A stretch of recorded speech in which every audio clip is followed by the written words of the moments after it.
Hello বন্ধুরা, সবাইকে স্বাগত জানাই স্টাডি সাকসেস কোচিং সেন্টারে। বন্ধুরা, তোমাদের জন্য আজকে নিয়ে এসেছি এসএসসি জিডির জন্য একটি খুবই গুরুত্বপূর্ণ জিকে ক্লাস, যেখানে আমরা আলোচনা করব 21/2/2024 থার্ড শিফট যে এক্সামটা হয়েছিল এসএসসি জিডির, সেই এক্সামে জেনারেল নলেজে যে কোশ্চেনগুলো ছিল সেই কোশ্চেনগুলো নিয়েই আজকে আলোচনা করব। এটা আমাদের আজকে জিডির ক্লাস নম্বর 7। আমাদের জিডির ক্লাস চলছে, সেই সঙ্গে এনটিপিসির ক্লাস চলছে। তোমরা যারা এনটিপিসির প্রিপারেশন নিতে চাও তো অবশ্যই বলবো এনটিপিসির আমাদের যে সকল ক্লাসগুলো চলছে সেগুলো কিন্তু অবশ্যই দেখো, যার লিঙ্ক তোমরা ডেসক্রিপশনে পেয়ে যাবে।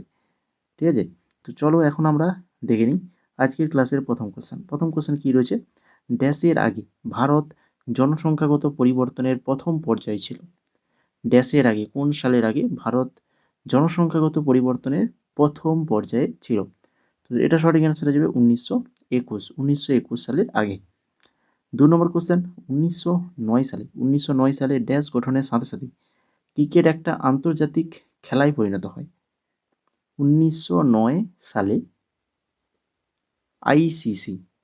আইসিসি গঠন হওয়ার সাথে সাথে ক্রিকেট একটা আন্তর্জাতিক খেলায় পরিণত হয়। তাহলে আইসিসি কবে গঠন হয়েছিল? 1909 সালে। এরপরে দেখো 3 নম্বর কোশ্চেন, কেন্দ্রীয় পণ্য ও পরিষেবা কর সংশোধন বিল 2023 সম্পর্কিত নিম্নলিখিত বিবৃতিগুলির মধ্যে কোনটা সঠিক? আমাদের সঠিক বিবৃতি খুঁজতে হবে। তো এখানে বিবৃতিগুলো দেখে নাও। এটি 2023 সালে আগস্টে লোকসভায় পেশ করা হয়েছিল। তো এটাও কিন্তু সম্পূর্ণ সঠিক একদম তথ্য। 2 নম্বর যে তথ্যটা রয়েছে, এটি কেন্দ্রীয় পণ্য ও পরিষেবা কর সিজিএসটি আইন 2017 সংশোধন করে। তো এটাও কিন্তু একদম সঠিক। তাহলে আমাদের সঠিক অ্যান্সার কী যাবে? 1 এবং 2 উভয়ই, দুটোই কিন্তু এখানে সঠিক রয়েছে। তারপরে দেখো 4 নম্বর কোশ্চেন, ভারতের উপরাষ্ট্রপতি কোন আইনসভার সংস্থার পদাধিকার বলে চেয়ারম্যান হিসেবে কাজ করেন? ভারতের উপরাষ্ট্রপতি কোন আইনসভা সংস্থার পদাধিকার বলে চেয়ারম্যান হিসেবে কাজ করেন? তো সেটা হচ্ছে রাজ্যসভা। রাজ্যসভা হয়ে যাবে সঠিক অ্যান্সার। 1 অক্টোবর 2022 থেকে ভারতের অ্যাটর্নি জেনারেল হিসেবে কে নিযুক্ত হয়েছেন? ভারতের অ্যাটর্নি জেনারেল হিসেবে নিযুক্ত হয়েছেন 2022 1 অক্টোবর 2022 থেকে। তিনি হচ্ছেন আর ভেঙ্কটরামন। কিন্তু এই ভারতের অ্যাটর্নি জেনারেল হিসেবে নিযুক্ত হয়েছেন কবে? 2022 থেকে। ভারতের রাষ্ট্রপতি ভারতের রাষ্ট্রপতি ভারতের সংবিধানের অনুচ্ছেদ 76 এর অধীনে ভারতের অ্যাটর্নি জেনারেল নিয়োগ করে থাকেন। তাহলে অ্যাটর্নি জেনারেল কে নিয়োগ করে থাকেন? ভারতের রাষ্ট্রপতি করে থাকেন। তারপরে দেখো 6 নম্বরে, ইন্দিরা গান্ধীর নেতৃত্বে ভারতের কোন পঞ্চবার্ষিকী পরিকল্পনা চালু হয়েছিল? ইন্দিরা গান্ধীর নেতৃত্বে ভারতের কোন পঞ্চবার্ষিক পরিকল্পনা চালু হয়েছিল? সঠিক অ্যান্সার সেটা হচ্ছে চতুর্থ পঞ্চবার্ষিকী।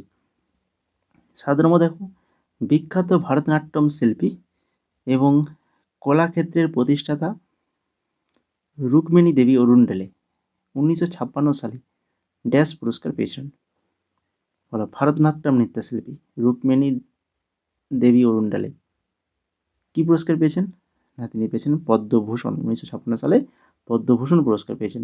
তাহলে রুক্মিণী অরুণ্ডলে কোন নৃত্যের সাথে যুক্ত? ভারতনাট্যম নৃত্যের সাথে যুক্ত। 8 নম্বর কোশ্চেন দেখো, একটি দেশের গ্রস ডোমেস্টিক প্রোডাক্ট অর্থাৎ জিডিপি অর্থনীতির বিভিন্ন ক্ষেত্র থেকে উদ্ভূত হয়, যথা কী বলো? এই যে জিডিপিটা কোন ক্ষেত্র থেকে উদ্ভূত হয়? না, এগুলো হচ্ছে কৃষিক্ষেত্র, শিল্পক্ষেত্র এবং পরিষেবা ক্ষেত্র। কৃষি, শিল্প এবং পরিষেবা, এগুলো থেকে কিন্তু উদ্ভূত হয় কি? GDP, gross domestic product. 9 নম্বর, ভারতের ড্যাশ কিমি স্থল সীমানা এবং দ্বীপপুঞ্জ সহ 7,516.6 কিমি সমুদ্র সীমানা রয়েছে। ভারতের কত কিমি স্থল সীমানা? ভারতের স্থল সীমানা হচ্ছে, মনে রাখো ভালো করে, 15,106.7 15,106.7 কিমি স্থল সীমানা এবং দ্বীপপুঞ্জ সহ 7,516.6 কিমি সমুদ্র সীমানা 7,506.6 কিমি সমুদ্র সীমানা রয়েছে। 10 নম্বর দেখো, 1919 সালে গান্ধীজি রাওলাট আইনের বিরুদ্ধে সত্যাগ্রহের ডাক দিয়েছিলেন, যা ড্যাশ যেমন বাক স্বাধীনতা সীমাবদ্ধ করেছিল। 1919 সালে গান্ধীজি রাওলাট আইনের বিরুদ্ধে সত্যাগ্রহ ডাক দিয়েছিলেন, যা মৌলিক অধিকার যেমন বাক স্বাধীনতা সীমাবদ্ধ করেছিল, মৌলিক অধিকার। এরপরে 11 নম্বর কোশ্চেনে যাওয়ার আগে তোমাদেরকে বলে দিই, তোমরা যারা এখনও আমাদের টেলিগ্রাম চ্যানেলে যুক্ত হওনি বা এখনও ক্লাসটাকে লাইক করোনি, আগে ক্লাসটাকে লাইক করে দাও।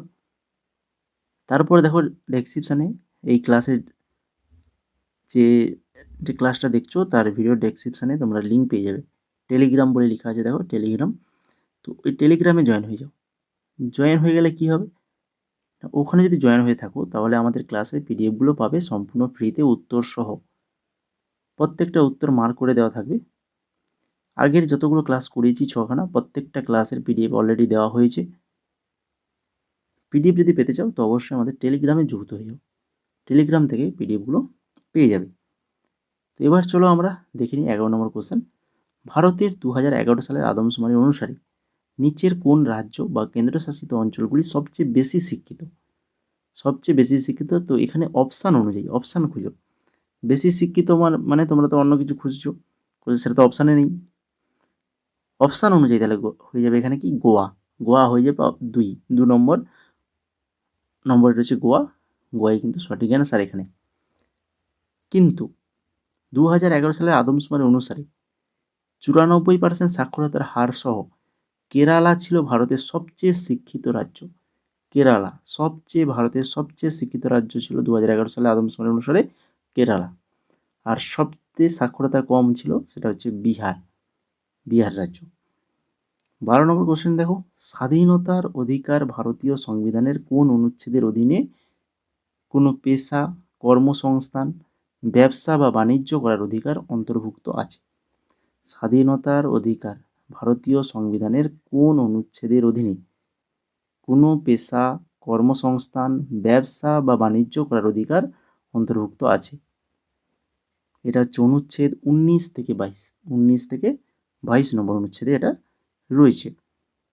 নিচের কোন গায়িকাকে 2023 সালে 19টা ভাষায় চলচ্চিত্রে প্লেব্যাক গানে অবদানের জন্য পদ্মভূষণ পুরস্কার দেওয়া হয়েছিল? 2023 সালে 19টা ভাষায় চলচ্চিত্র প্লেব্যাক গানে অবদানের জন্য বাণী জয়রামকে পদ্মভূষণ পুরস্কার দেওয়া হয়েছিল। প্রাচীন ভারতের তামিল অঞ্চলে সাধারণ লাঙ্গল চাষিরা ড্যাশ নামে পরিচিত ছিল? লাঙ্গল চাষিরা কি নামে পরিচিত ছিল প্রাচীন ভারতের তামিল অঞ্চলে? উজাভার নামে পরিচিত ছিল। হারেলি, কাজারি, মাদাই উৎসব নিচের কোন রাজ্যের সাথে যুক্ত? হারেলি, কাজারি এবং মাদাই এগুলো প্রত্যেকটাই হচ্ছে ছত্তিশগড় রাজ্যের কিন্তু উৎসব। তাহলে 3টে উৎসব তাহলে ছত্তিশগড়ে জেনে গেলে, হারেলি, কাজারি এবং মাদাই।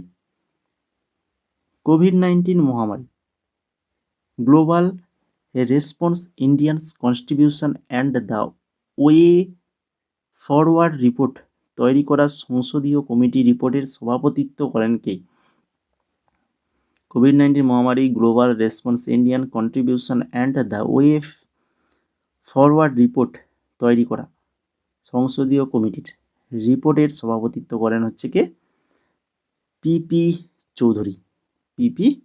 চৌধুরী হয়ে যাবে সঠিক আনসার। ভারতের কোন রাজ্য FIH পুরুষ হকি বিশ্বকাপ 2023 আয়োজন করেছিল? FIH পুরুষ হকি বিশ্বকাপ 2023 যেটা আয়োজন করেছিল ওড়িশা আয়োজন করেছিল। FIH এর সদর দপ্তর কোথায়? না সুইজারল্যান্ডের লুসানে, আর এটি প্যারিসে 1924 সালে প্রতিষ্ঠিত হয়েছিল। তো এই কোশ্চেনের সাথে সাথে আরও একটা এই FIH দিয়েই কোশ্চেনটা দিয়েছে, দেখো কোন দেশ FIH পুরুষ হকি বিশ্বকাপ 2023 জিতেছে? দেখতে পেয়েছো পরপর দুটো কোশ্চেন রয়েছে। তো এটা হয়ে যাবে জার্মানি জিতেছে।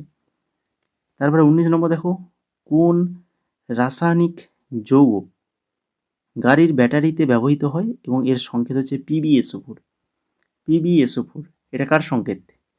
না এটা হচ্ছে লেড সালফেট পিবি মানে হচ্ছে লেড আর SO4 সালফেট, তাহলে PbSO4 তাহলে লেড সালফেট হয়ে যাবে। তো অনেক সময় থাকে লেড সালফেটের সংকেত PbSO4, এটাও জেনে রাখো। কিসে ব্যবহার করা হয়? গাড়ির ব্যাটারিতে, ঠিক আছে, গাড়ির ব্যাটারিতে ব্যবহার করা হয়। তারপরে চলে যাও 20 নম্বর কোশ্চেন, আজকের ক্লাসের শেষ কোশ্চেন। ভারতের নিচের কোন রাজ্যে নৃত্য ফ্রম ডান্ডারি অন্তর্গত? ডান্ডারি, এরা কোন রাজ্যে নৃত্য? না, এটা হচ্ছে তেলেঙ্গানা রাজ্যের একটি বিখ্যাত নৃত্য ডান্ডারি। তো এই ছিল মোট আজকের ক্লাসের টোটাল 20খানা কোশ্চেন। এইভাবে আগের যে ক্লাসগুলো করেছি তোমরা অবশ্যই দেখে নেবে, খুবই ইম্পর্টেন্ট। 2024-এর এই এক্সামগুলো হয়েছে, পরবর্তী তোমাদের 2025-এ যাদের এক্সাম রয়েছে তাদের জন্য খুবই গুরুত্বপূর্ণ। যদি ক্লাসটা তোমাদের ভালো লেগে থাকে, তোমাদের মনে হয় যদি হেল্পফুল হয়, তাহলে অবশ্যই ক্লাসটা লাইক করে দাও, বন্ধুদের মাঝে শেয়ার করে দাও যারা এইরকম কম্পিটিটিভ এক্সামের জন্য প্রিপারেশান নিচ্ছে। এছাড়া যদি টেলিগ্রামে না যুক্ত থাকো তো অবশ্যই টেলিগ্রামে যুক্ত হও, সেই সঙ্গে চ্যানেলটাকে সাবস্ক্রাইব নাই করে থাকলে, এখনও পর্যন্ত যদি না সাবস্ক্রাইব করে থাকো অবশ্যই সাবস্ক্রাইব করে বেল আইকনে ক্লিক করে দাও এই ধরনের গুরুত্বপূর্ণ ক্লাস রেগুলার পাওয়ার জন্য।